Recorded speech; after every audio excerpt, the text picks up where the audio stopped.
யார் அண்ணாவுடைய கொள்கைகளை இன்றைக்கு கடைபிடிக்க முடியும், நிர்வாகத்தில் கொண்டு வர முடியும்? ஒரே தலைவர், எங்களுடைய தலைவர் அவர்கள் தான். அமைச்சர் மூர்த்தி இருக்கிறாரு. இந்த மாநாட்டிற்கு எத்தனை தடைகளை உருவாக்கினார் தெரியுமா? அத்தனை தடைகளும் உடைச்சு இங்க நின்னுக்கிற கூட்டம் தான் நம்மளுடைய தமிழக வெற்றி கழகத்துடைய கூட்டம். மிகப்பெரிய இளைஞர் புரட்சியை உருவாக்கி தலைவர் விஜய் அவர்கள் முதல்வராக உருவாக்கி அந்த கொள்கையை நிறைவேற்றக்கூடிய வலிமை எங்களுடைய தலைவர்களுக்கும் தமிழக வெற்றி கழகத்திற்கு மட்டும்தான் இருக்கிறது. தெய்வத்தால் ஆகாது எனினும் முயற்சி தன் மெய் வருத்த கூலி தரும். தம்பி தலைமை ஏற்கவா, தம்பி தலைமை ஏற்கவா அப்படின்னு அண்ணா கூறினார். 1967 எப்படி அண்ணா வந்து தம்பிகளை பார்த்து தம்பி தலைமை ஏற்கவா என்று அண்ணா தன்னுடைய தம்பிகளுக்கும் இளைஞர்களுக்கும் கூறினாரோ, அதே போல இந்த மதுரை மண்ணில், இந்த பாண்டிய நாட்டில் தமிழகத்தின் குரலாக 1967, 1977, 2026 உங்கள் விஜயாக முதலமைச்சராக உறுதி எடுக்கக்கூடிய எங்களுடைய தலைவர் அவர்களே, பொதுச் செயலாளர் அவர்களே, என்னுடைய வணக்கத்தை கூறி, அதாவது நேற்றிலிருந்து ஒரு அரசியல் கருத்துரை தமிழகத்தில் எல்லா மீடியாலையும் உருவானது, மக்கள் மனதில் உருவானது. கொள்கை தலைவரா 5 தலைவர்களை உறுதிப்படுத்தி கட்சியை வழிநடத்தக்கூடிய இந்த நேரத்தில் எதற்கு மாநாடுடைய முகப்புரையில் அறிஞர் அண்ணாவையும்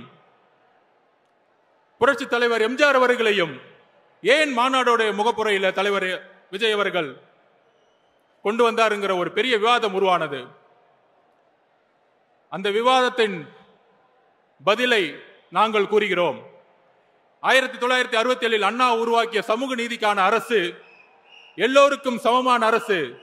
திராவிடம் என்றால் எல்லோருக்கும் சமமான, எல்லா சாதியும் எல்லா மதமும் தமிழ்நாட்டில் சமத்துவத்தை நோக்கிய ஒரு அரசியலையும், இளைஞர்களுக்கான அரசியலையும், ஊழலற்ற ஒரு அரசியலையும், சிறுபான்மைகளுக்கான ஒரு அரசியலையும், எல்லா மதங்களுக்கும் எல்லா சாதிகளுக்கும் ஒரு அரசியலை உருவாக்கினார். அதுதான் திராவிடம். அந்த திராவிடத்தை வழிவந்து கலைஞர் கருணாநிதி அவர்களும் புரட்சி தலைவர் எம்ஜிஆர் அவர்களும் 1971 தேர்தலை எதிர்கொண்டார்கள். எம்ஜிஆர் அவர்கள் கலைஞர் கருணாநிதியுடன் தேர்தல் அரசியலை தன்னுடைய முழு தியாகத்தையும் உருவாக்கி மிகப்பெரிய வெற்றியை அடைந்தார்கள். ஆனால் 1971 மிகப்பெரிய வெற்றி பெற்ற பிறகு அண்ணா உருவாக்கிய கொள்கையிலிருந்து, சமூக நீதியிலிருந்து, ஊழலற்ற ஆட்சியிலிருந்து தன்னுடைய குடும்பத்திற்கான கட்சியாக கலைஞர் கருணாநிதி அவர்கள் மாற்றிய பொழுது அன்றைக்கு குரல் கொடுத்தார். 1972 புரட்சி தலைவர் எம்ஜிஆர் அவர்கள் கட்சியை உருவாக்கினார். அந்த கட்சியை உருவாக்கி 1977 மிகப்பெரிய அரசியல் வெற்றியை பெற்றார். ஆக அண்ணா அவர்களுடைய குறிக்கோளை கலைஞர் கருணாநிதி அவர்கள் தன்னுடைய குடும்பத்திற்காகவும் தன்னுடைய ஊழலுக்காகவும் திமுக கட்சியை மாற்றிய பொழுது புரட்சி தலைவர் உருவானார். இன்றைய காலகட்டம் என்ன? இன்றைக்கு தமிழகத்தை ஆண்டு கொண்டிருக்கின்ற திரு மு க ஸ்டாலின், முதலமைச்சர் திரு மு க ஸ்டாலின் அவர்கள் தன்னுடைய தந்தையிலிருந்து ஒரு பாடத்தை கத்துக்கிட்டாரு. என்ன பாடம்? திரு கலைஞர் கருணாநிதி அவர்கள் தன்னை சுத்தி இருக்கக்கூடிய 10 குடும்பத்துக்கும் சேர்த்து ஒரு மிகப்பெரிய ஊழல் சாம்ராஜ்யம் உருவாக்கினார். ஆனா இன்னைக்கு மாண்புமிகு முதலமைச்சர் அவர்கள் அந்த 10 குடும்பத்தை ஒழிச்சு தன்னுடைய 2 குடும்பம், தன்னுடைய மருமகன், தன்னுடைய மகன் என்கின்ற ஒரு குடும்பமாக ஊழலை உருவாக்கி இன்னைக்கு ஒரு அரசியலை உருவாக்கி சமூக நீதியை மறந்து, அதாவது தமிழகத்தில் முதல் முதல்ல ஒரு அமெண்ட்மெண்ட் கொண்டு வந்தாங்க சோசியல் ஜஸ்டிஸ்க்காக. ஆனா இன்னைக்கு சாதிவாதி கணக்கெடுப்பு நடத்த மாட்டாரு. ஏன்னா அதுதான் பிஜேபியோடைய ஒரு உறவு. அதுக்கப்புறம் இன்னைக்கு ஊழல் மட்டுமே இருக்கக்கூடிய திரு முதல்வர் அவர்கள் சமூக நீதியை மறந்தாரு, சாதி அரசியலை உருவாக்குனாரு, ஊழலை உருவாக்குனாரு. இன்னைக்கு மதுரை மண்ணில் இருக்கக்கூடிய அமைச்சர் மூர்த்தி இருக்கிறாரு. இந்த மாநாட்டிற்கு எத்தனை தடைகளை உருவாக்கினார் தெரியுமா? அத்தனை தடைகளும் உடைச்சு இங்க நின்னுக்கிற கூட்டம் தான் நம்மளுடைய தமிழக வெற்றி கழகத்துடைய கூட்டம். இந்த மதுரை மண்ணிலிருந்து சொல்லின, இந்த மதுரை மண்ணுடைய பிடி பழனிவேல் தியாகராஜன் சொன்னார், இந்த ஆட்சிக்கு வந்தவன மருமகனும் மகனும் மிகப்பெரிய ஊழலை செஞ்சுட்டாங்கப்பா. அப்படி சொன்ன உண்மைக்காக இன்னைக்கு அமைச்சரவையிலிருந்து ஓரம் கட்டப்பட்டாரு. ஆனா இன்னைக்கு யாரு இருக்கா? இந்த மதுரை மண்ணிலிருந்து மூர்த்தி இருக்கிறார். மூர்த்தி என்ன சமூக நீதி காவலரா? ஏன் ஒட்டுமொத்த ஊழலையும் குடும்பத்துக்கு கொடுக்கக்கூடிய ஒரு அமைச்சர்களை தான் உருவாக்கி இருக்கிறாங்க.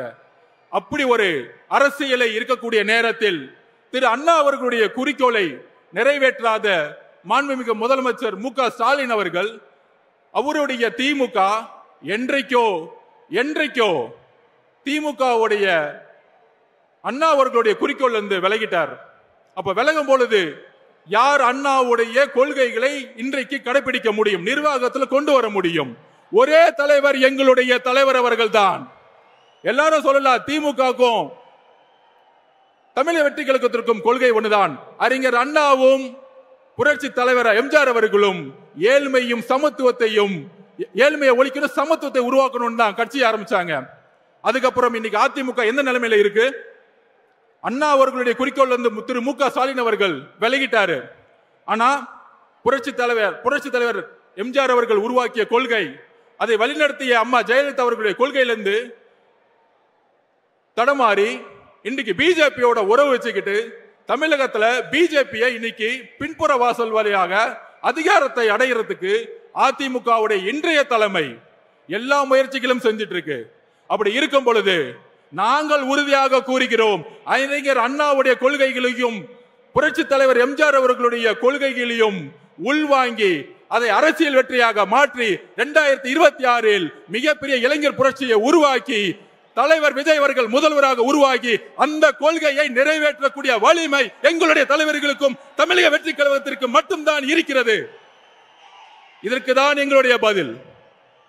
இன்றைக்கு பிஜேபி எந்த அளவிற்கு பின்புற வாசல் வழியாக இல்ல, முன்புற வாசல் வழியாக நேற்று கருப்பு சட்டம் 30 நாள்ல ஒரு குற்றச்சாட்டுனா ரிசைன் பண்ண சொல்றாங்க.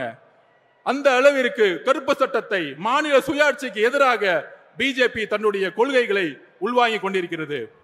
அண்ணா 1967 அண்ணா அவர்கள் கூறியது போல, தலைவர் அவர்களே தம்பிங்களை அலையுங்கள், தம்பி தலைமை ஏற்கவா, மன்னராட்சியை ஒழிக்க தம்பி தலைமை ஏற்கவா, மதுரை மண்ணிலிருந்து புறப்படுவோம்.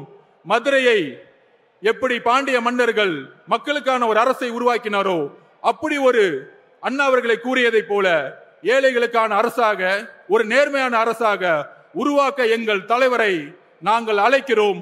தம்பி வா, தலைமை ஏற்கவா. நன்றி, வணக்கம்.